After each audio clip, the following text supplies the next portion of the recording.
We're looking at 14e. This is about functions of the form some number times cos x plus another constant times sine x. So graphing a function such as y equals cos x plus root 3 sine x can take a long time and isn't that simple.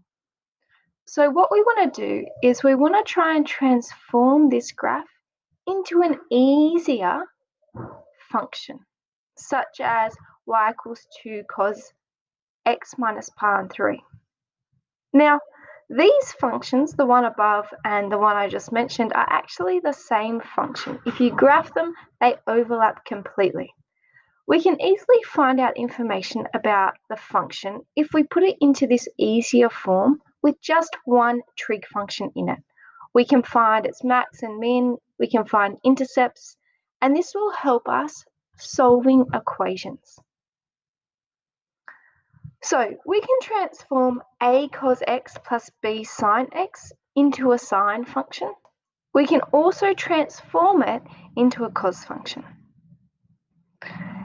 If we transform it into a sine function, it will be of the form r sine x plus beta, where r is the square root of a squared plus b squared, a is the constant before the cos, b is the constant before the sine. We can also find this beta part inside the brackets by using the fact that sine beta will be equal to a over the r we just found, and cos beta will be equal to b over the r we just found. By using that information, we can figure out what beta is. We've already found what r is, so we put it together. A cos x plus b sine x can equal r sine x plus beta. Again, we can transform a cos x plus b sine x, but if you prefer, you can put it into a cos function instead, similar to what we have in that paragraph at the top. So we can transform it into a function that looks like r cos x minus alpha. R is the same thing. We take the square root of the sum of our squared constants, a and b.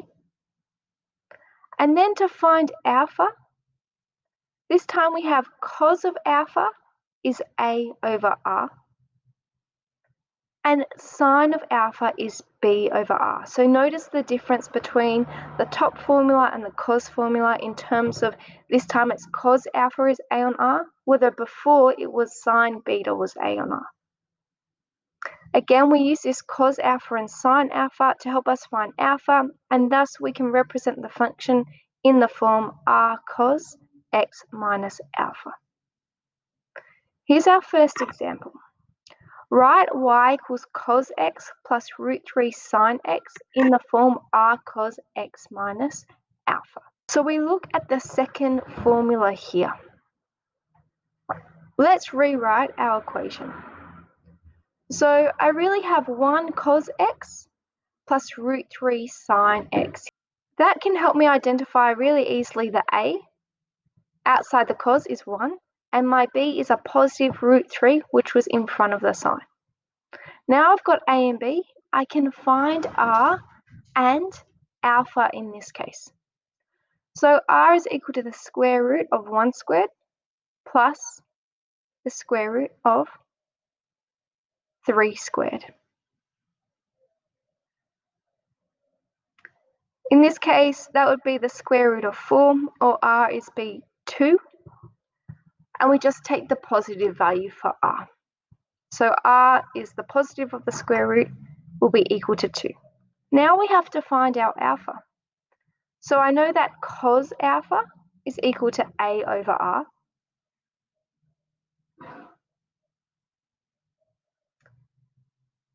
My a is 1, my r I found is 2. So I put that into the equation. Now sine alpha is b over r. In this case, it will be root 3 over 2. Now I'm going to use these two facts together. Notice that cos alpha and sine alpha are both positive numbers. A half is positive and root 3 over 2 is positive. This tells me where alpha might be in terms of our unit circle. Is it an acute angle, obtuse angle, or an angle between 180 and 360 degrees? There is only one quadrant where both sine and cos are positive. That is quadrant 1. So alpha needs to be acute. Now I'm going to draw in my unit circle or my unit triangle here. My hypotenuse will have length 1. I'm trying to find alpha. I know that the cos is a half and sine is root 3 on 2. And from memory, I know that alpha, if it's opposite the root 3 on 2, will be equal to pi on 3. So the 3 goes with the root 3. Now we have everything. I have my r and I have my alpha. So I can say 1 cos x plus root 3 sine x is equal to 2 times cos x minus pi on 3.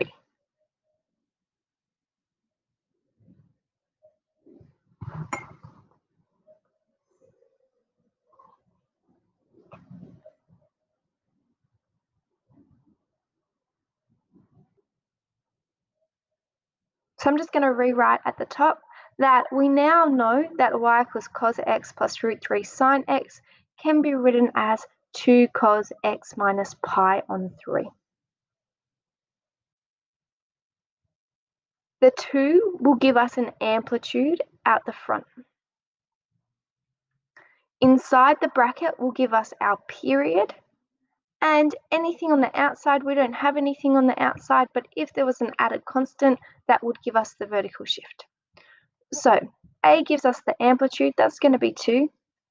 B, or the number in front of x, gives us the period. So 2 pi on B is the period of cos graphs. So we'll get 2 pi, B is 1. So my period remains 2 pi. C on B tells me about the horizontal shift. So I'll have minus pi on 3 on 1, or just minus pi on 3. Because this is negative, it tells me that I'm going to start my graph pi on 3 units to the right of my y-axis. Lastly, notice, like we said before, I don't have anything added on the end. It's like a 0 there. So there's no vertical shift. I'm going to use all of these things to sketch my graph.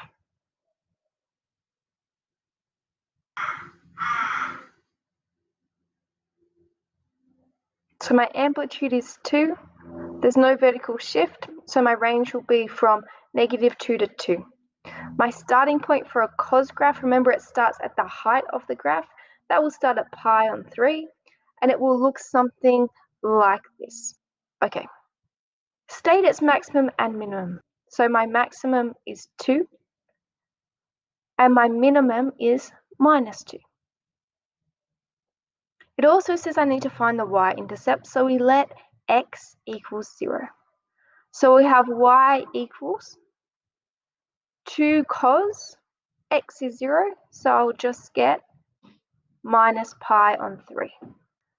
Okay, y equals 2, cos minus pi on 3. Well, cos is positive in quadrant 4, and cos of pi on 3 is a half, so I will get positive a half.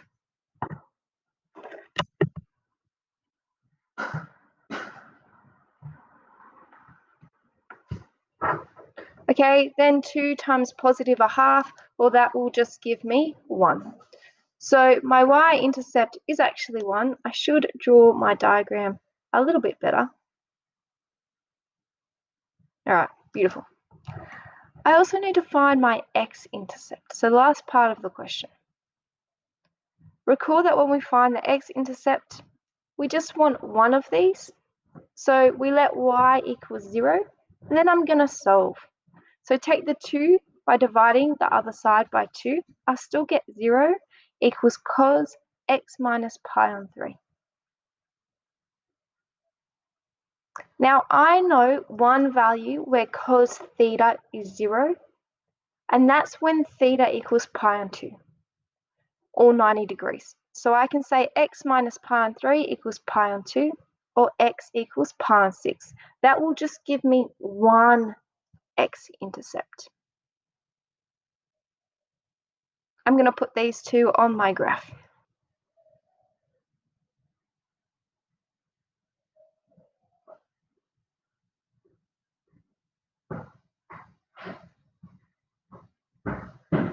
So this is our first example. I'm going to take you through the second example in a different video.